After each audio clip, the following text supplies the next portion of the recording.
Bihar assembly ఎన్నికల్లో మహాగఠబంధన్ గెలుస్తుందని ధీమా వ్యక్తం చేశారు ఏఐసీసీ చీఫ్ ఖర్గే.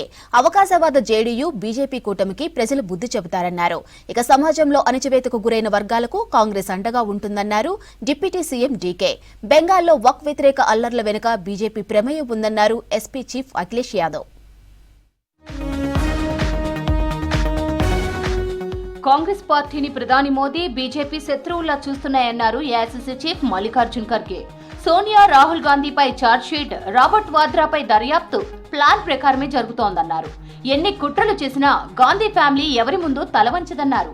బీహార్లో పర్యటించిన ఖర్గే బక్సర్లో జరిగిన బహిరంగ సభలో పాల్గొన్నారు. మహాత్మా గాంధీ లాంటి గొప్ప వ్యక్తిని హత్య చేసిన గాడ్సేను బీజేపీ పూజిస్తోందని విమర్శించారు. అలాంటి వారితో జేడీయూ చేరిందన్నారు ఖర్గే. जिस महापुरुष महात्मा गांधी ने इस देश को आजादी दिलाई, उसी को गोडसे ने अपना पिस्तौल चला के उनकी जान ले ली. कौन लिए जान? यही लोग लिए. अगर आजादी मिलती थी आपको अगर गांधी जी नहीं होते? जनता को बोलिए, नौजवान साथियों को बोलिए कि आपके साथ कदम पे कदम मिलके गठबंधन की सरकार को मजबूत करके फिर एक बार हम सत्ता में आएंगे.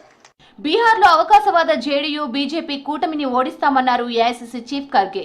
ముఖ్యమంత్రి పదవి కోసమే నితీష్ కుమార్ పార్టీలు మారుతున్నాడని విమర్శించారు. ప్రధాని మోదీ అబద్దాలతో ప్రజల్ని మోసం చేస్తున్నారని చెప్పారు. బీహార్కు ఇస్తామన్న 1,25,000 కోట్ల ప్యాకేజీ ఏమైందని ప్రశ్నించారు. అసమర్థ ఎన్డీఏ కూటమిని రాబోయే అసెంబ్లీ ఎన్నికల్లో మహాగఠబంధన్ ఓడిస్తుందన్నారు ఖర్గే. नीतीश कुमार तो एक दिन यहाँ वो एक दिन उधर, और क्या वो देश के लिए गए क्या? अपने लोगों के हित में गए? एक बार हमारे गोद में आते हैं, यहाँ का होने के बाद यहाँ से एकदम उधर जाते हैं. तो ये देश के अच्छाई के लिए एक नहीं होते, बैकवर्ड लोगों को बर्बाद करने के लिए और किसानों को बर्बाद करने के लिए बार बार टूटते हैं, फिर जुड़े जाते. సమాజంలో అణచివేతకు గురైన వర్గాలకు కాంగ్రెస్ అండగా ఉంటుందన్నారు కర్ణాటక డిప్యూటీ సీఎం డీకే శివకుమార్. అలాంటి వారికి సాధికారత కల్పిస్తామని చెప్పారు. కులగణనపై చర్చలు జరుగుతున్నాయని తెలిపారు.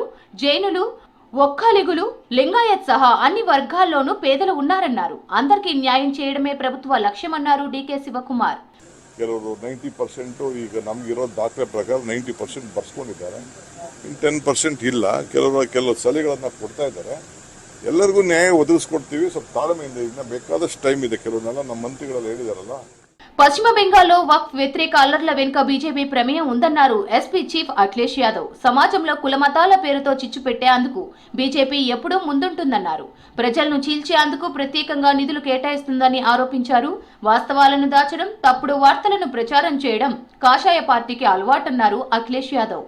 भारतीय जनता पार्टी समय समय पर किस तरीके से डिवाइड एंड रूल कर सकें, समाज में कैसे डिवीजन करें, कभी धर्म के नाम पे डिवाइड करना, कभी जाति के आधार पे डिवाइड करना, ये भारतीय जनता पार्टी के लोगों का वेल प्लान्ड प्रोग्राम चलता है. उसके लिए फंड्स लगाते हैं ये लोग. మహారాష్ట్రలో రాజ్ ఠాక్రే ఎంఎన్ఎస్ పార్టీతో శివసేన యూబీటీ పొత్తుపై స్పందించారు ఎంపీ సంజయ్ రౌత్. రెండు పార్టీల మధ్య భావోద్వేగ చర్చలు జరుగుతున్నాయని చెప్పారు. రాజ్ ఠాక్రే, ఉద్ధవ్ ఠాక్రే సోదరులని, వారి మధ్య బంధం విచ్ఛిన్నం కాలేదన్నారు. మహారాష్ట్ర ప్రయోజనాల కోసం ఎంఎన్ఎస్, శివసేన, యూబీటీ కలిసి పనిచేస్తాయన్నారు సంజయ్ రౌత్. कुछ राजनीतिक दल ऐसे जो सत्ता पार्टी में है, वो अपने आप को महाराष्ट्र के बहुत बड़े हितकारी समझते हैं, लेकिन वो महाराष्ट्र के शत्रु है, दुश्मन है. वो महाराष्ट्र तोड़ना चाहते हैं, मराठी स्वाभिमान पर हमला करना चाहते हैं. बाला साहब ठाकरे जी की शिवसेना इसलिए तोड़ी कि महाराष्ट्र स्वाभिमान को खत्म करे. कोई कंडीशन नहीं है ना, ये हमारे राज्य के लोगों की भावना है, यही व्यक्ति है और क्या है. వక్ఫ్ సవరణ చట్టంపై పీడీపీ పోరాడుతుందన్నారు ఆ పార్టీ చీఫ్ మెహబూబా ముఫ్తీ. జమ్మూ కాశ్మీర్ అసెంబ్లీలో వక్ఫ్ సవరణకు వ్యతిరేకంగా తీర్మానం చేయాలని డిమాండ్ చేశారు. సుప్రీంకోర్టు ముస్లింల మనోభావాలను పట్టించుకోవాలన్నారు ముఫ్తీ.